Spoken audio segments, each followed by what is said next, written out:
은혜 받으실 하나님의 말씀은 로마서 4장 17절로 25절입니다.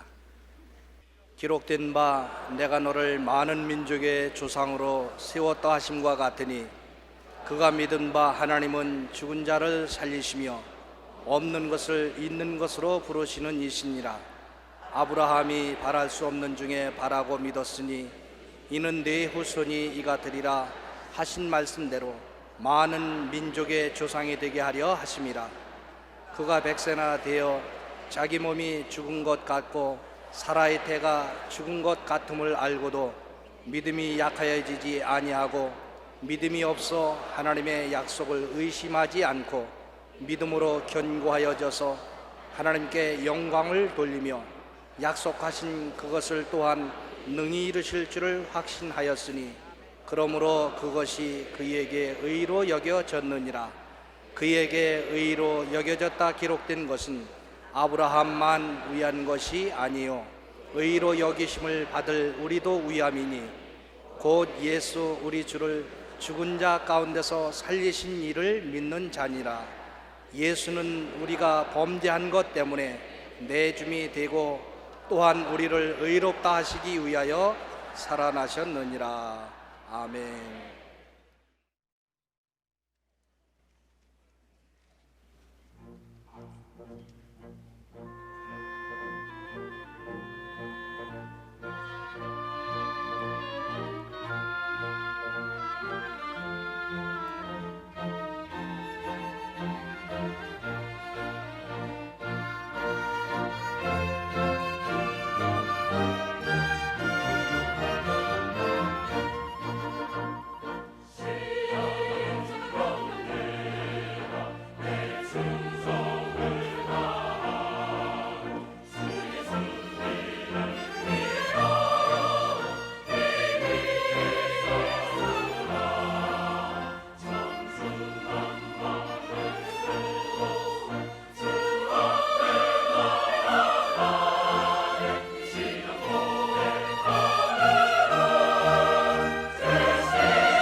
오늘 저는 나는 과연 믿음의 사람인가라는 제목으로 말씀을 나누고자 합니다. 하나님은 나의 의인은 믿음으로 말미암아 살리라고 말씀하셨습니다. 그러면 믿음의 사람의 특성은 무엇일까요? 이 세상에 사는 사람들도 그 나라와 지역에 따라 민족적, 문화적 특성이 있습니다. 믿음의 사람의 특성도 확실합니다. 첫째로 믿음의 사람은 하나님의 말씀으로 사는 사람인 것입니다. 이스라엘 백성이 애굽에서 살 때는 인간의 수단과 방법과 노력으로 일해서 그 대가로 떡을 사서 먹었습니다. 혹은 농사를 지을 때는 나일 강물을 대어서 씨를 뿌리고 열매를 거두었던 것입니다. 그러므로 애굽에서 사는 모든 삶은 인간으로 계획하고 인간으로 애쓰고 인간으로 노력해서 결실을 맺어서 먹고 살았습니다. 그러나 모세를 따라 홍해를 건너 광야로 나왔을 때는 이제는 인간의 힘으로 살 수가 없었습니다. 물도 없고 밭도 없고 논도 없고 종자를 뿌려봤자 자라날 수도 없습니다. 광막한 광야, 황막한 산천이었었습니다. 그러므로 어찌할 도리가 없이 그들은 하늘을 쳐다볼 수밖에 없었습니다. 자기를 바라보고 살 수도 없고 환경을 바라보고 살 수도 없습니다. 살아남을 길이 하늘밖에 없고 하늘에서 들려오는 것은 하나님의 말씀밖에 없었습니다. 하나님 말씀을 의지해야만 살 수가 있었고 하나님 말씀을 의지할 때 그들은 하나님의 능력으로 살았던 것입니다. 애굽에서 살 때는 인본주의로 인간의 수단과 방법과 노력으로 살았는데 광야를 지날 때는 신본주의로 오직 하나님의 말씀을 믿음으로 말미암아 살 수밖에 없었습니다.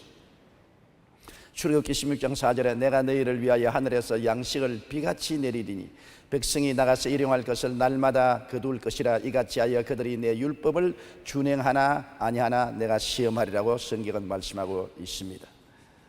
예수님께서도 사람이 떡으로만 살 것이 아니요 하나님의 입으로 나오는 모든 말씀으로 살 것이라고 말씀한 것입니다. 요한복음 1장 1절에 보면은 태초에 말씀이 계시니라 이 말씀이 하나님과 함께 계셨으니 이 말씀은 곧 하나님이시니라. 하나님의 말씀으로 산다는 것은 하나님으로 말미암아 사는 것을 말하는 것입니다. 인간의 수단과 방법으로 사는 것이 아니라 말씀을 따라 사는 것은 하나님을 따라 하나님의 능력과 은혜로 사는 것을 말하는 것입니다. 우리가 성경에는 믿음은 들음에서 나며 들음은 그리스도의 말씀으로 말미암았다고 했는데 우리가 말씀을 받아들이고 말씀의 구석에 섬으로 모든 환경을 극복하는 것입니다. 파도가 몰려옵니다. 해안의 바위를 당장 삼킬 것 같이 휘몰아옵니다. 바깥에서 볼 때는 저 거대한 파도가 저렇게 높이 몰아쳐오니 해안에 있는 바위는 완전히 파도에 박살이 나겠다고 생각하는 것입니다. 그래서 그 바다의 파도가 와서 해안에 있는 바위를 때려칩니다. 순식간에 바위는 사라져버리고 바닷물은 바위 위에 넘치는 것 같지만은 그 다음에는 바닷물은 흰 물보라가 되어 날아가고 물러간 뒤에는 오직 반석은 그대로 서 있는 것입니다. 바로 말씀은 이 반석인 것입니다. 우리가 인생을 살면서 시험과 환난의 파도가 쳐옵니다. 인간으로 볼 때는 이제 죽었다고 생각이 되는 것입니다. 말로 닿을 수 없는 위세를 가지고 강한 바람과 더불어 우리에게 쳐올 때 우리가 그 앞에 견뎌낼 수 없습니다. 그러나 한 가지 알아야 될 것은 말씀을 마음속에 모시고 말씀에 서 있으면 우리가 반석인 것입니다. 반석에 서 있으면 결국 그 시험과 환난이 우리를 감싸고 내려쳐도 순식간에 그 파도는 산산조각이 나고 물보라만 날리고 떠나가고 반석은 그대로 남아있는 것입니다.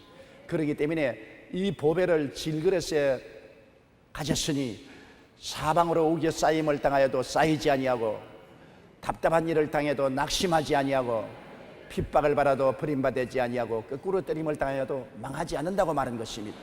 예수님이 우리의 반석이요 말씀을 통해서 우리 가운데 와 계시기 때문에 이 반석을 무너뜨릴 힘은 우주에는 없는 것입니다. 그러므로 믿음은 들음에서 나며 들음은 그리스도의 말씀인데 이 말씀이 바로 하나님이요 말씀이 바로 예수님이신 것입니다. 요한복음 2장 5절에 보면 예수님께서 어머니와 그 제자들을 데리시고 잔치집에 갔습니다. 그런데 잔치집에 포도주가 떨어졌습니다. 그럴 때 예수님의 어머님이 나와서 이 집에 포도주가 떨어졌다고 말했었습니다. 그러고 난 다음에 그 하인들 보고 이렇게 말씀했습니다. 그 어머니가 하인들에게 이르되 너희에게 무슨 말씀을 하시든지 그대로 하라. 무슨 말씀이든지 예수님이 말씀하시는 그대로 하면은 문제가 해결되는 것입니다. 상황이 변화되는 것입니다. 가나의 혼인잔치에 포도주가 떨어졌더라도 예수님께서 물통에 물을 채우라고 하시고 그를 떠서 연회장에 갖다 주라고 하실 때 그 물은 포도주로 변화되어 버리고 말한 것입니다. 말씀이 운명과 환경을 변화시키는 기사와 능력을 나타내는 것입니다. 마태복음 8장 8절에 보면은 백부장의 종이 중풍으로 걸려 죽어갈 때 주님께 나와 간구하니 주님이 내가 가서 고쳐주리라고 했습니다. 근데 백부장이 뭐라고 했습니까? 주여 내 집에 들어오심을 나는 감당치 못하겠사오니 다만 말씀으로만 하옵소서. 그러면 내 하인이 낫겠나이다. 말씀만 주시면 말씀이 어떠한 병도 물리치고 문제를 해결할 것이니 말씀만 달라고 했었습니다. 예수님이 감탄하셨습니다. 그리고 돌아가라 내 믿은 대로 될지라 했는데 그 하인이 즉시로 고침을 받고 말한 것입니다. 여러분, 우리 예수 믿는 사람은 떼그로 사는 사람들이 아니요 말씀으로 사는 사람들인 것입니다.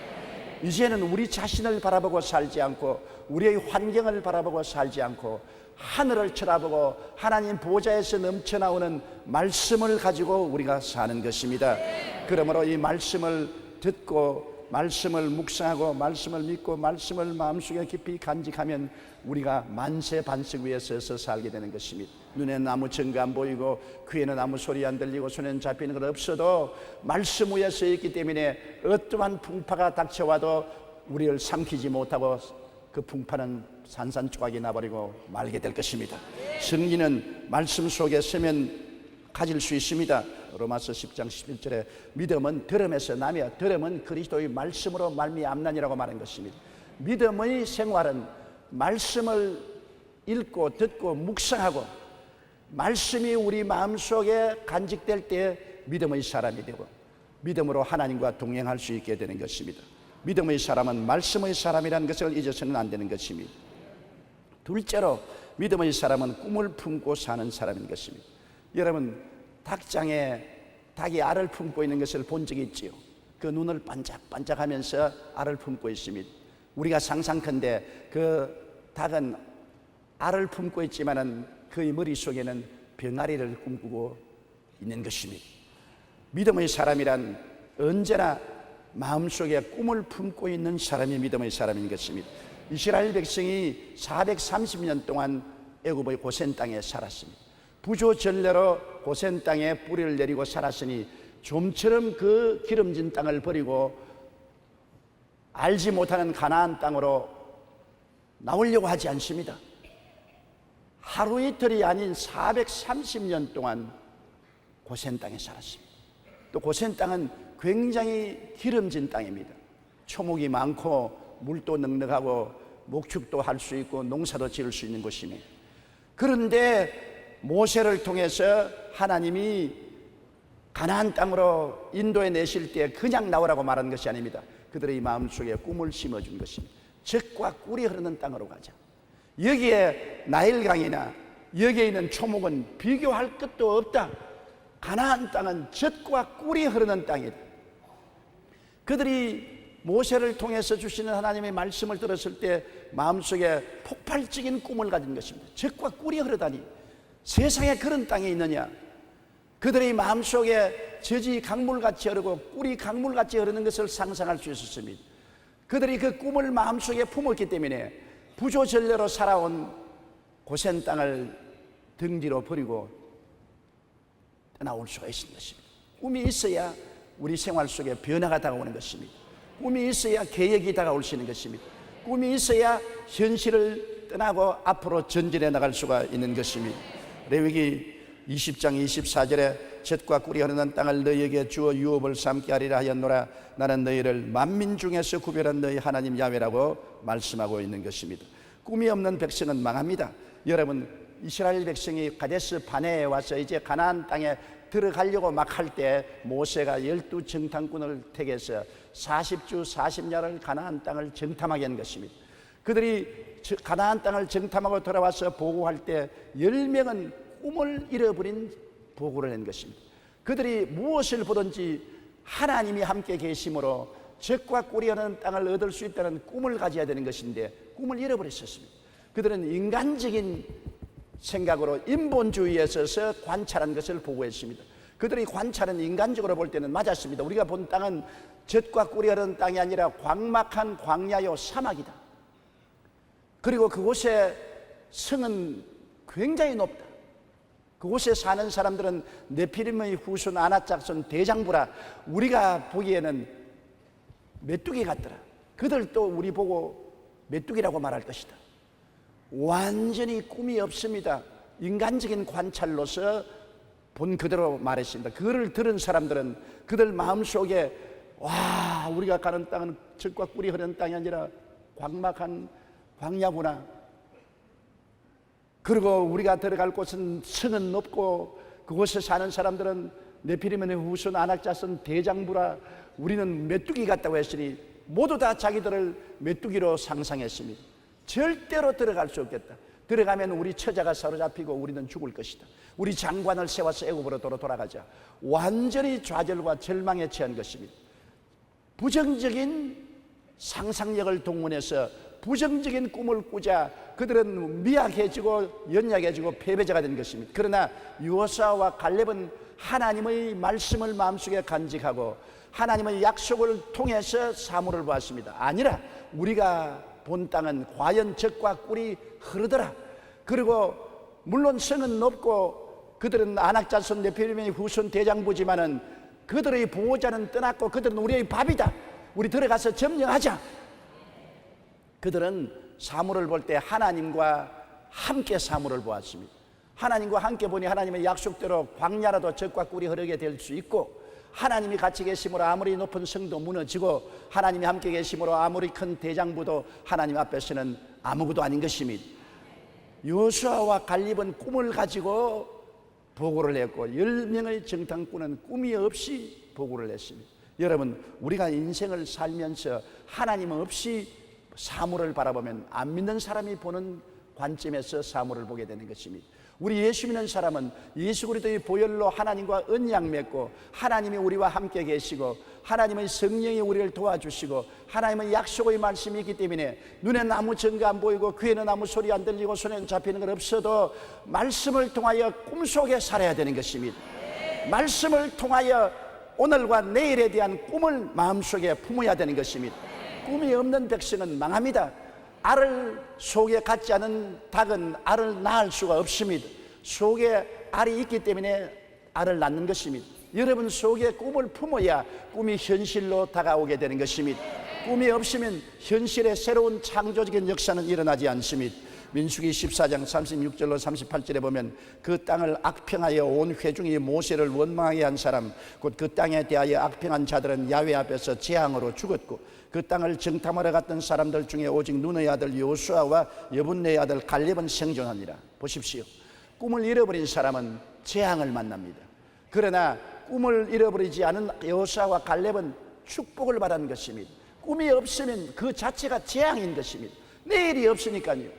그러나 여호수아와 갈렙은 꿈을 가졌기 때문에 그들은 젖과 꿀이 흐르는 가나안 땅으로 들어갈 수가 있는 것입니다. 우리들은 예수 그리스도의 십자가 밑에서 꿈을 받고 그 꿈을 품고 살아야 되는 것입니다. 예수님은 하나님의 아들로서 육신을 쓰고 오셔서 우리를 대신하여 십자가에 올라가서 우리의 원수들과 싸워서 이기신 것입니다. 몸을 찢고 피를 흘려서 십자가에서 다 이루신 것입니다. 우리는 십자가를 통하여 죄 많은 우리들이 용서받고 의롭게 될 수 있는 꿈을 품을 수가 있는 것입니다.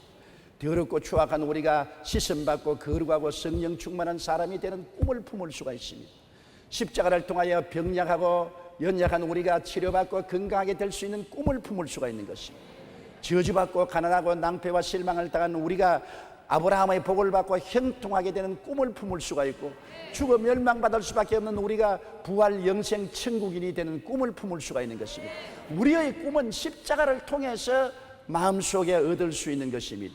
십자가를 통하여 우리 마음속에 꿈을 품지 아니하면 그 꿈은 결코 현실 속에 이루어지지 않는 것입니다. 모든 것은 먼저 꿈으로 마음속에 잉태되고 난 다음에 이 세상에 나타나게 되는 것입니다.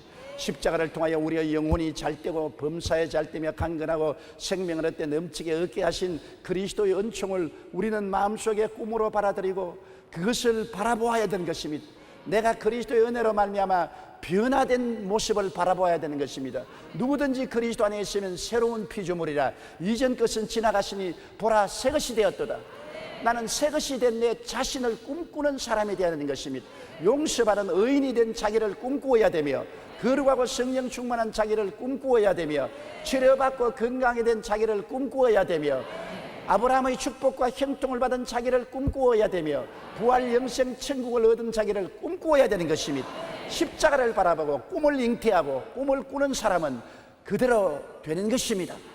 꿈이 없는 사람은 망하고 마는 것입니다. 그러므로 여러분, 우리들은 모두 다 그리스도를 통하여 꿈을 갖고 사는 사람이 되어야 되는 것입니다. 주를 믿지 않은 사람은 꿈을 꿀 수 있는 근거가 없습니다. 그러나 우리는 꿈을 꿀 수 있는 이유가 있습니다.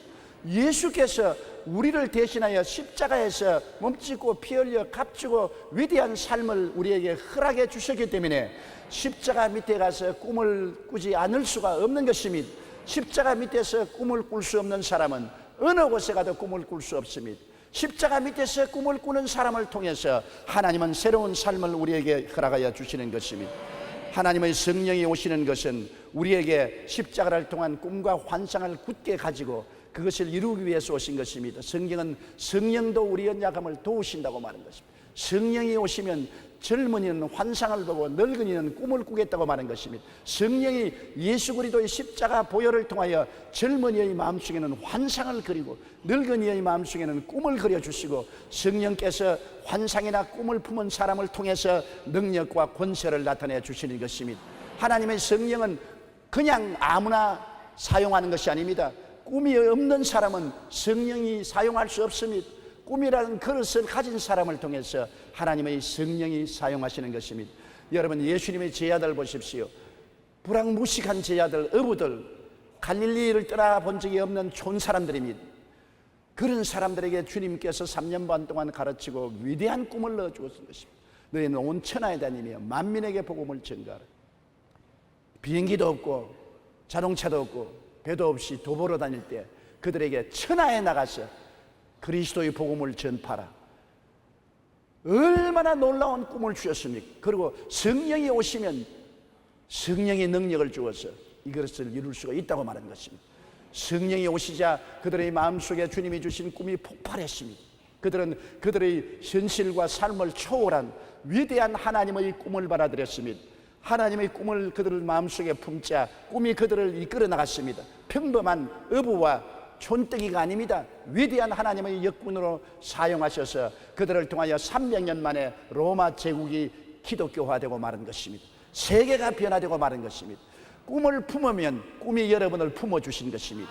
꿈을 품으면 꿈이 여러분을 만들어주시고 인도해 주시는 것입니다. 그렇기 때문에 꿈이 있으면 내일이 있고 꿈이 없으면 내일이 없는 사람이 되고 마는 것입니다. 성령께서 오늘 또 꿈이 있는 사람을 찾고 계십니다. 유명한 슈바이처 박사는 꿈의 힘은 무한하다. 한 방울의 물은 무력하게 보이나 그것이 바위 틈새에 들어가서 얼면 바위도 터지고 만나는 것입니다. 보십시오. 한 방울의 물 그 자체는 무력하지 않습니까? 그러나 큰 바위 틈사기로 물이 들어가서 추운 겨울날 물이 얼어서 부풀어지면 바위가 갈라지는 것입니다. 꿈은 바로 그와 같다고 슈바이처 박사는 말했습니다. 톨스토이는 꿈은 길잡이다. 그것이 없으면 확실한 방향이 없어진다. 방향이 없어지면 행위도 없고 생활도 없다고 말한 것입니다. 꿈이 미래를 만들고 인생의 방향을 결정하는 것이라고 말한 것입니다. 그러므로 꿈이 없는 백성은 망하는 것은 사실입니다. 셋째로 믿음의 사람의 특성은 모험적인 사람인 것입니다. 믿음의 사람은 인간으로서 상상할 수 없는 담대한 일을 할 수가 있는 것입니다. 저는 항상 저희 삶을 볼 때 일생을 살아오면서 번지 점프를 한 그런 기분입니다. 여러분 번지 점프 한 거 보았죠? 높은 데 올라가서 뒤에 줄을 달아매고서 뛰어내리는 거예요. 거의 밑바닥에 닿을 때까지는 그냥 자유 낙하를 합니다. 거의 밑바닥에 닿으려고 할 때 줄이 착 붙잡아 주는 것입니다. 믿음이란 것은 여러분 말씀을 마음속에 품고 말씀의 줄에 묶여서 번지 점프를 하는 것입니다. 벼랑에 서서 몸을 날리는 것입니다. 눈으로 볼 때 아찔합니다.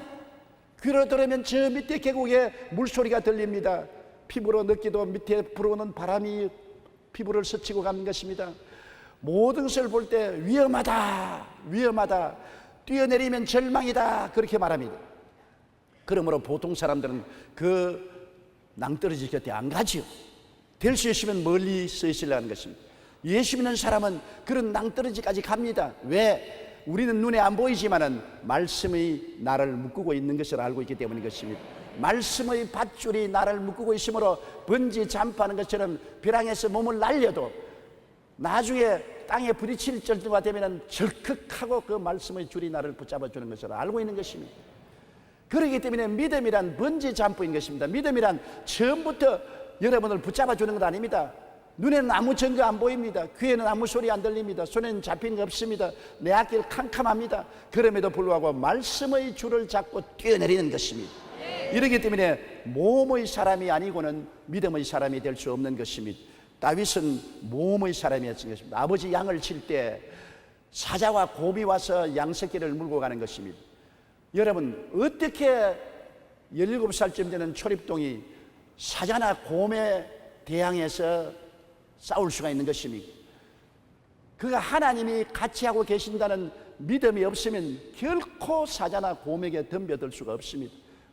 아주 위험하기 짝이 없는 무모한 일인 것입니다. 그러나 다윗이 모험을 할 수 있는 것은 하나님이 나와 같이 계신다는 믿음을 가지고 있었기 때문에 내가 사자와 곰과 싸울 때 하나님이 나를 붙들어 주신다는 것을 믿고 나가서 싸워서 이겼던 것입니다. 사무엘상 17장 34절로 35절에 주의 종이 아버지의 양을 지킬 때 사자나 곰이 와서 양떼에서 새끼를 물어가면 내가 따라가서 그것을 치고 그 입에서 새끼를 건져내었고 그것이 일어나 나를 해하고자 하면 내가 그 수염을 잡고 그것을 쳐 죽였나이다라고 말했습니다. 그가 나중에 이스라엘의 적군인 골리앗을 대항해서 싸울 때도 엄청난 모험입니다. 사울 왕이 두려워서 뒤로 물러가고 백전백승을 했던 용사들도 다 벌벌 떨고 뒤로 물러가는 것입니다.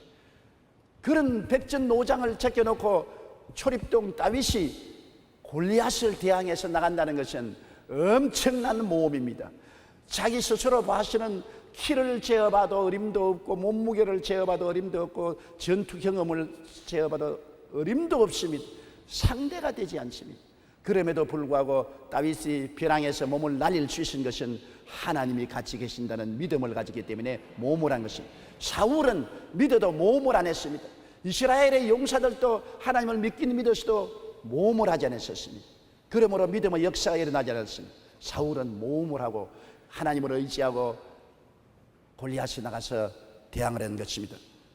사무엘상 17장 36절에 주의 종이 사자와 곰도 쳐선즉 살아계시는 하나님의 군대를 모욕한 이 할례받지 않은 블레셋 사람이리까 그가 그 짐승의 하나같이 되리라고 말했습니다. 사무엘상 17장 45절에 너는 칼과 창과 단창으로 내게 나아오거니와 나는 만군의 야훼의 이름 곧 내가 모욕하는 이스라엘 군대의 하나님의 이름으로 내게 나아가노라. 다윗은 하나님을 못 보았습니다. 하나님의 손을 못 보았어요. 하나님이 계신지 안 계신지 알 수가 없습니다. 눈에 안 보였어요. 하나님 음성 귀로 못 들었어요. 몸으로 못 느꼈어요. 그러나 믿음으로 하나님이 같이 계신 것을 알았습니다. 왜냐하면 하나님과 언약을 맺었기 때문에 할례를 받은 것은 하나님이 같이 계시다는 언약으로 할례를 준 것입니다. 오늘날 우리는 할례보다 더 위대한 언약을 받았습니다. 예수 그리스도의 십자가의 보혈로 언약 맺은 사람이 오늘 예수 믿는 사람인 것입니다. 예수님의 보혈을 의지하는 사람은 하나님이 같이 계시는 사람인 것입니다. 다윗이 할례 베푼 하나님과 언약을 믿고 나갔다면 우리 예수 믿는 사람들이 보혈의 언약을 맺은 사람이 어떻게 담대하게 모험을 하고 나가지 아니할 수 있겠습니까? 모험이 없으면 아무 역사도 일어나지 않습니다. 베드로가 밤새도록 물고기를 잡아도 한 마리 잡지 못하고 새벽녘에 와서 배에 그물을 싣고 있는데 예수님이 배를 빌려달라고 하셔서 배를 좀 빌려드렸습니다. 배에서 말씀을 전하고 난 다음 해가 중천에 떠오를 때 깊은 데로 가서 그물을 던져 고기를 잡으라고 하셨습니다. 원래 갈릴리 호수는 물이 맑기 때문에 밤에 물고기가 해변으로 나오고 해가 뜨면은 전부 물 한가운데 들어가서 물 밑바닥으로 내려가기 때문에 그 물을 쳐도 내려가지 않습니다. 못 잡습니다. 의의 없는 말입니다. 베드로가 의의가 없어 예수님을 쳐다보았습니다. 그러나 예수님의 형령한 눈빛과 그 권위에 눌려서 그런 말하기를 밤이 맞도록 그물을 던졌으나 잡은 것이 없으되 말씀에 의지해서 그물을 내리리이다. 모험입니다. 다시 예수님을 모시고 바다 한가운데로 배를 떼어가니 모든 어부들이 다 보고 비웃었습니다. 저 정신없는 사람 봐라. 여태까지 해변가에서 고기를 못 잡은 사람이 이제 대낮에 물고기를 잡아가는 것은 상식에 어긋난 일이 아닌가. 저런 엉터리 같은 일이 어디 있는가. 저런 모험이 어디 있는가. 그러나 하나님 말씀을 믿고 모험을 하니까 그물이 찢어지도록 고기가 많이 잡혔습니다. 자기 배에도 채우고 동료의 배를 불러서 가득히 채운 것입니다. 누가복음 5장 4절로 6절이 바로 그 말씀을 우리에게 말하고 있습니다. 깊은 데로 가서 그물을 내려 고기를 잡으라. 시몬이 대답하여 이르되 선생님, 우리들이 밤이 새도록 수고하였을 때 잡은 것이 없지만은 말씀에 의지하여 내가 그물을 내리리이다 하고, 그렇게 하니 고기를 잡은 것이 심히 많아 그물이 찢어졌다고 말한 것입니다. 베드로가 왜 수제자가 된 것입니까? 왜 사도 중에 사도가 된 것입니까? 베드로는 믿음으로 모험을 했던 사람인 것입니다. 다른 제자들은 모험을 안 했습니다. 베드로는 믿음으로 눈에 나무 전가 안 보이고 귀에는 아무 소리 안 들리고 소용 잡기 없어도 죽기 아니면 살기로 모험을 잘한 사람이었습니다. 밤에 그들이 밤바다를 건너가는데 예수님은 그 배에 타지 않았습니다. 그런데 큰 풍랑이 다가와서 노를 젓는데 고생을 하고 있었습니다. 그런데 바다 위에 예수님이 희뿌연 빛을 발하시면서 걸어왔습니다. 모든 뱃사람들은 풍랑이는 바다 위에 유령이 나타나면 배가 침몰한다는 징크스가 있습니다. 유령이 나타났다고 고함을 치고 절망에 처했습니다. 그때 베드로가 말했습니다. 주님께서 난이 두려워 말로 하시니까 주시면 나도 주님께로 오게 하여 주시옵소서. 바람이 불고 파도가 치고 배가 일렁거리는데 누가 감히 그 배에서 나가서 예수님께로 걸어가겠습니까? 이거 보통 모험이 아닙니다. 저보고 그러면 저는 못 가겠어요. 그게 대낮도 아니고 캄캄한 밤이고 앞이 안 보입니다. 파도가 치고 바람이 불고 물보레가 날리고 배가 기우뚱거리는데 주시어든 나로 무리로 걸어오게 하소서. 예수님이 오라. 베드로는 두말하지 않고 배에서 나가서 무리로 걸어서 예수님께로 향해 갔습니다. 야, 이거 보통 일이 아닙니다. 베드로가 주님을 배반해서 모욕을 가한 적도 있지만은, 그러나 주님을 믿을 때 진짜로 모험적으로 믿어보는 사람이었습니다. 베드로는 무엇이 달라도 다른 점이 있었습니다. 모험적인 믿음을 가진 사람이었습니다. 죽으면 죽으리다 하고 그 믿음을 실천하는 그러한 성격을 가진 사람인 것입니다. 마태복음 14장 28절로 29절에 베드로가 대답하여 이르되 주여, 만일 주님이시여든 나를 명하사 물 위로 오라 하소서 하니, 오라 하시니 베드로가 배에서 내려 물 위로 걸어서 예수께로 가되라고 말한 것입니다. 이야, 참 놀랍습니다. 여러분도 한번 베드로처럼 되어 보시지요. 아마 배에서 나오려고 안 할 것입니다. 저도 못 나가겠는데 여러분 나가겠시겠어요? 그러나 베드로는 나갔습니다. 우리가 그냥 성경을 읽으니까 심상하게 생각하지만 실제 현실에 부딪히면 그렇게 간단하지 않습니다. 그럼에도 불구하고 모험을 행했던 것입니다. 나중에 예수님 부활 승천하시고 성령 받고 난 다음에 베드로와 요한이 제9시 기도 시간에 성전에 기도하러 갈 때 안진뱅이가 앉아서 구걸하고 있었습니다. 태어날 때부터 안진뱅이입니다. 그런데 예수님 승천하시고 난 다음 성령 강림하시고 처음으로 큰 기적을 행한 것이 베드로와 요한입니다. 베드로와 요한이 뭐라고 말했습니까? 우리를 바라보라. 뭘 줄 줄 알고 손을 내밀고 바라보니까 금과 은은 내게 없거니와 내게 있는 것으로 내게 주니 나사렛 예수 이름으로 일어나라. 손을 잡고 이렇게 버린 것입니다. 보통 환경이 아닙니다. 수많은 사람이 예배 보러 오는데 그 많은 사람 앞에서 그렇게 담대하게, 금과 은은 내게 있거니와 내게 있는 것으로 내게 주는 이 나사렛 예수 이름으로 일어나라고 손을 내밀어 잡아당기 일으키는 그 담대함을 보십시오. 믿음의 사람은 모험의 사람인 것입니다. 담대해야 되는 것입니다. 너희가 담대함을 버리지 말라, 이것이 큰 상을 얻는다고 말한 것입니다. 그 담대함은 정말로 주의 말씀에 의지하지 않고는 그런 담대함을 얻을 수가 없는 것입니다. 넷째로 믿음의 사람은 말이 다릅니다. 믿음이란 환경이나 감각이나 느낌을 믿는 것이 아니라 하나님을 믿는 믿음인 것입니다. 마가복음 11장 22절로 23절에 예수께서 그들에게 대답하여 이르시되 하나님을 믿으라. 내가 진실로 너희에게 이르노니 누구든지 산들을 들리어 바다에 던져라 하며 그 말하는 것이 이룰 줄 믿고 마음에 의심하지 아니하면 그대로 되리라. 말을 하라는 것입니다. 하나님을 믿고 이 산들에 명하여 저 바다에 던져라 말하면, 그리고 의심하지 아니하면 그대로 된다. 말한다는 것이 얼마나 무섭습니까? 산을 보고 바다로 던지라는 것은 무모하기 짝이 없는 일인 것입니다. 그러나 믿음의 사람은 믿음의 말을 사용하는 사람인 것입니다. 감각적인 말이 아닙니다. 이성적인 말이 아닌 것입니다. 인간적인 체험의 말이 아니라 성경에 기록된 말씀을 말하는 것입니다. 상상을 초월한 말인 것입니다. 하나님을 믿고 말하는 것입니다. 내 마음대로 말하는 것이 아니라 하나님의 말씀을 믿고 하나님의 능력을 의지해서 말을 하는 것입니다. 초환경, 초감각, 초느낌, 즉 없는 것을 있는 것 같이 말해야 되는 것입니다. 아브라함이 나이 99살 때 전능한 하나님이 나타나셔서 아브라함과 언약을 갱신하셨습니다. 그때 아브라함에게 나는 너를 여러 민족의 아버지가 되게 하겠다 하시고 또 내 아내는 여러 민족의 어머니가 될지라다 하시고 그들의 이름을 바꾸어 준 것입니다. 아브라함은 원래 고귀한 아버지란 이름인데 아브라함, 열국의 아버지란 이름으로 바꾸어 주었습니다. 사레는 공주란 말인데 사라, 여주인, 열국의 어머니란 이름으로 바꾸어 준 것입니다. 그들은 나이가 100세가 다 되었습니다. 사라는 90살이 다 되었습니다. 육체로 봐서 자식을 낳을 수가 없습니다. 그럼에도 불구하고 자식을 주겠다고 하나님이 약속을 하시고 난 다음에 그들의 입술의 고백을 바꾸어 버린 것입니다. 창세기 17장 5절에 이제 후로는 내 이름을 아브라함이라 하지 아니하고 아브라함이라 하리니 이는 내가 너를 여러 민족의 아버지가 되게 하리 하심이라 했고, 창세기 17장 15절로 16절에 내 아내 사레는 이름을 사레라 하지 말고 사라라 하라. 내가 그에게 복을 주어 그가 내게 아들을 낳아주게 하며 내가 그에게 복을 주어 그를 여러 민족의 어머니가 되게 할 것이라.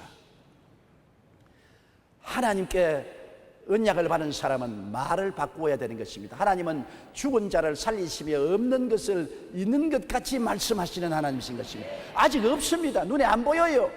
손으로 잡을 수가 없습니다. 경험할 수 없습니다. 그럼에도 불구하고 없는 것을 있는 것 같이 말을 해야 하나님 앞에서 믿음의 사람이 되는 것입니다. 내가 아직 천국에 안 올라갔지만은 나는 이미 구원받은 사람이요 천국에 내 집이 있고 나는 천국 사람이라고 말을 해야 되는 것입니다. 믿음으로 고백해야 되는 것입니다. 아직까지 병이 안 나았지만은 제가 채찍에 맞음으로 너가 나음을 입었다고 하셨으므로 나는 말씀에 입각해서 기도를 했으므로 나음을 입었습니다. 말을 그렇게 바꿔야 되는 것입니다.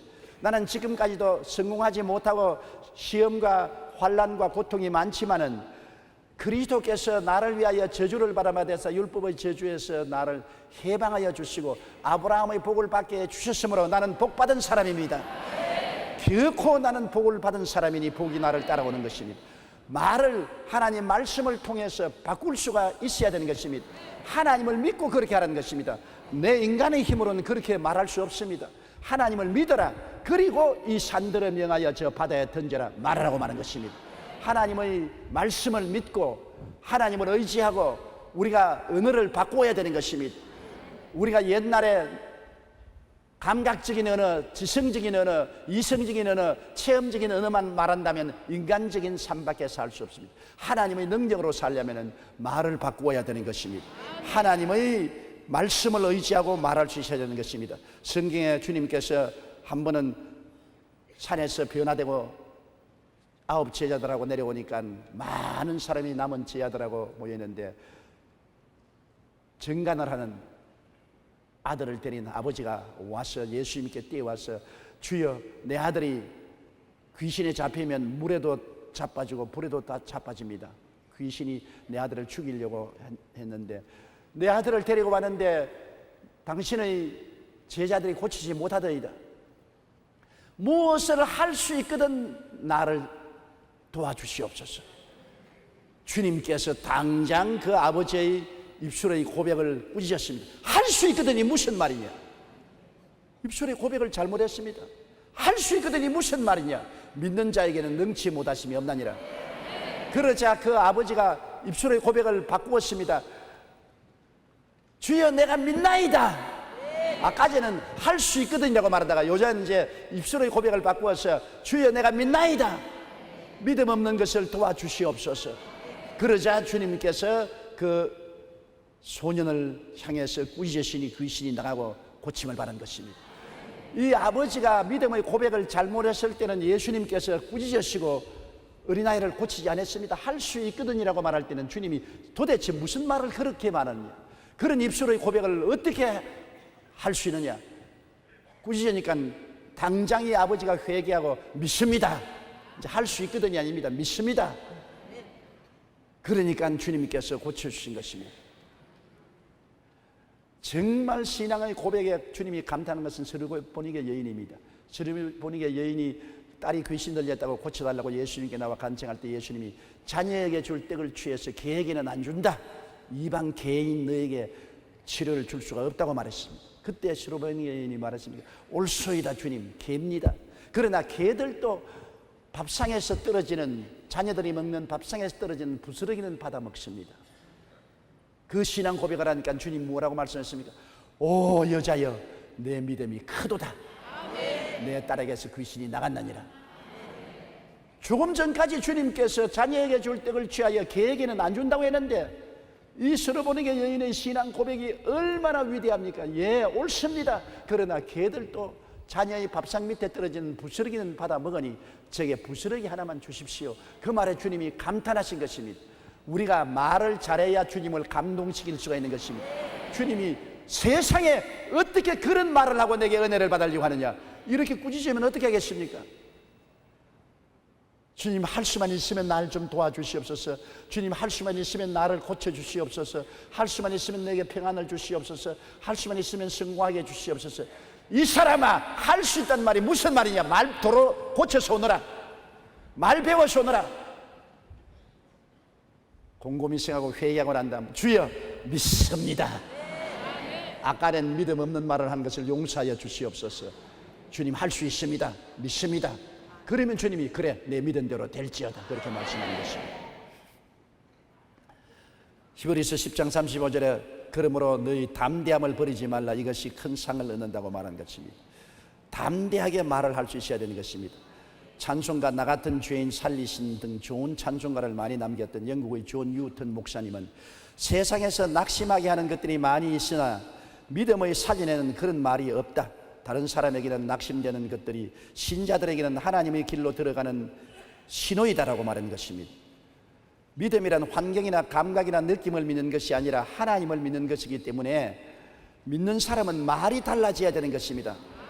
하나님을 믿고 없는 것을 있는 것 같이 불가능을 가능하다고 말을 할 수 있어야 하나님이 기뻐하시고 함께 역사하는 것입니다. 하나님은 죽은 자를 살리시는 기적을 행하시는 하나님, 없는 것을 있는 것까지 부르시는 하나님인 것입니다. 이런 성격을 가지신 하나님과 동행하려면 하나님처럼 우리가 믿고 말해야 되는 것입니다.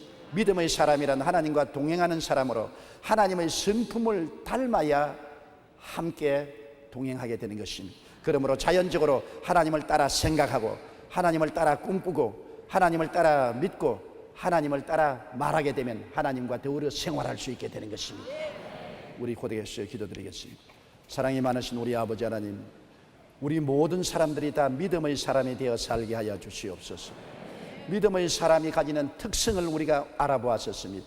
아버지의 믿음의 사람은 말씀의 사람이고, 믿음의 사람은 꿈꾸는 사람이고, 믿음의 사람은 긍정적이고 적극적으로 말하는 사람입니다. 믿음의 사람은 강하고 담대한 믿음으로 모험을 행하는 사람인 것입니다. 이러한 믿음의 사람의 요소를 갖추고 우리는 주와 함께 동행하게 도와주시옵시고 하나님의 기적의 도구들이 되게 도와주시옵소서. 예수님 이름으로 기도드리옵나이다. 아멘. 잠시 동안 고개 숙이기 바랍니다. 여러분께서 아직 예수를 믿지 않은 사람은 하나님을 만나지 못한 사람이요, 하나님을 모르는 사람입니다. 예수님을 통해야 아버지의 품에 안길 수 있고, 예수님을 통해야 아버지를 만날 수가 있는 것입니다. 예수님이 여러분과 나를 위해서 길이 되시고 진리가 되시고 생명이 되신 것입니다. 난 아직 예수 믿지 않습니다. 타락했습니다.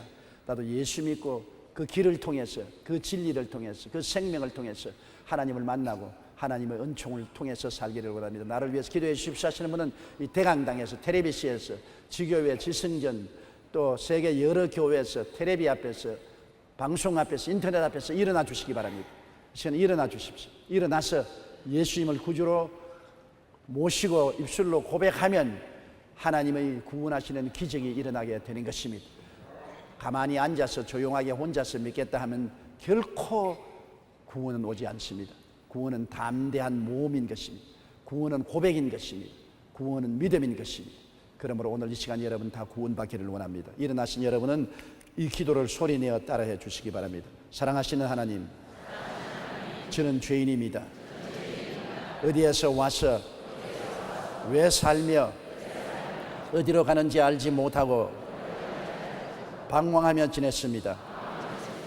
오늘 하나님의 부르심을 받고 믿음으로 일어났습니다. 예수님의 십자가 보혈로 저를 씻어 주시옵소서. 저를 위하여 죽으시고 저를 위하여 부활하신 예수님을 제 구주로 모셔드립니다. 지금부터 영원토록 주님과 함께 살겠습니다. 하나님은 내 아버지가 되셨습니다. 예수님은 나의 구주가 되셨습니다. 저는 하나님의 자녀가 되었습니다. 저를 구원해 주시니 감사합니다. 예수님 이름으로 기도드리옵나이다. 아멘. 주님의 이름으로 환영합니다. 하나님이 여러분을 구원하여 주셨습니다. 결심 카드를 적어서 연부함에 넣어주시고 예배가 필요한 후에 반영 후에 꼭 출석해 주시기 바랍니다. 성도 여러분, 그 자리에 일어나 주십시오. 몸이 아프신 분 아픈 데 손을 얹으시고 그 외에는 가슴에 손을 얹으시기 바랍니다. 전능하신 아버지 하나님, 우리는 보통 사람이 아닌 예수 사람이요 하늘나라 백성이 된 것을 감사드립니다. 택하신 족속이요 왕같은 제상이요 거룩한 나라요 그의 소유된 백성이 되었습니다. 우리는 믿음의 사람이 되었습니다. 하나님 아버지의 말씀을 받아들이고 우리는 꿈을 가슴에 품고 우리는 담대한 모험을 하고 말씀을 고백하는 성도들이 된 것을 감사합니다. 오늘 이 시간에 우리는 병에서 고침받은 것을 믿습니다. 제가 우리 연약한 것을 친히 담당하시고 병을 짊어지고 가셨으며 제가 채찍에 맞음으로 나음을 입었습니다. 눈에는 아무 증거 안 보이고 귀에는 아무 소리 안 들리고 손에는 잡히는 거 없고 못 느끼도 말씀은 거짓이 없습니다. 제 하늘이 무너지고 이 땅이 꺼져도 1.1핵도 변화가 되지 않습니다. 제가 채찍에 맞음으로 나음을 얻었사오니 말씀대로 다 낫게 하여 주시옵소서. 말씀대로 고쳐주시고 말씀대로 치료하여 주시옵시고 말씀대로 건강하게 하여 주시옵소서. 주님께서 쉬게 만들어 주시옵소서. 염려, 근심, 불안, 초조, 절망을 제하시고 평안을 주시옵시고 승리를 주시옵시고 은혜를 받고 복을 받게 하여 주시옵소서. 영혼이 잘되고 범사에 잘되며 강건하고 생명을 얻되 풍성하게 얻게 도와주시옵소서. 예수님 이름으로 축복하고 기도드리옵나이다. 아멘. 심장이 나빠서 전자박동기를 차고 있는 사람이 보이네요. 하나님이 그 심장을 고쳐주겠다고 하십니다. 갑상선 암으로 고생하는 사람이 보이네요. 주님이 치료해 주시겠다고 하십니다. 척추에 염증이 생겨서 허리를 잘 못 쓰는 사람이 보이는데요. 주님이 기도 고쳤습니다. 신장에 돌이 생겨서 고생하는 사람이 보이는데요. 주님이 고쳐주셨습니다. 치질로 굉장히 고생을 많이 하는 사람이 보이는데요. 주님이 고쳐주셨습니다. 무릎 관절염으로 잠을 못 자고 고통당하는 사람을 주님이 고쳐주셨습니다. 유방에 암이 있는 사람을 주님께서 고쳐주셨습니다. 고막을 다친 사람이 있네요. 주님께서 그를 고쳐주셨습니다. 몸 어딘가 혹이 나 있어서 굉장히 고통을 당하는 사람이 있는데 주님이 그 혹을 제하여 주셨습니다. 발이 퉁퉁 부었네요. 무좀이 있어서 퉁퉁 부었습니다. 주님이 고쳐주셨습니다. 왜 그런지 모르게 숨쉬기가 괴로운 사람이 있는데 주님이 고쳐주셨습니다. 대장암으로 고생하는 사람을 주님께서 낫게 해주셨습니다. 할렐루야. 신경과민증으로 고생을 하는 사람을 주님께서 고쳐주셨습니다. 주님께서 우리를 위해서 기적을 행하시는 하나님인 것입니다. 믿음의 사람하고는 항상 주님이 같이 계신 것입니다. 할 수 있거든이 무슨 말이냐? 믿는 자에게는 능치 못하심이 없느니라. 믿습니다. 옆에 계신 분들에게 우리는 믿습니다.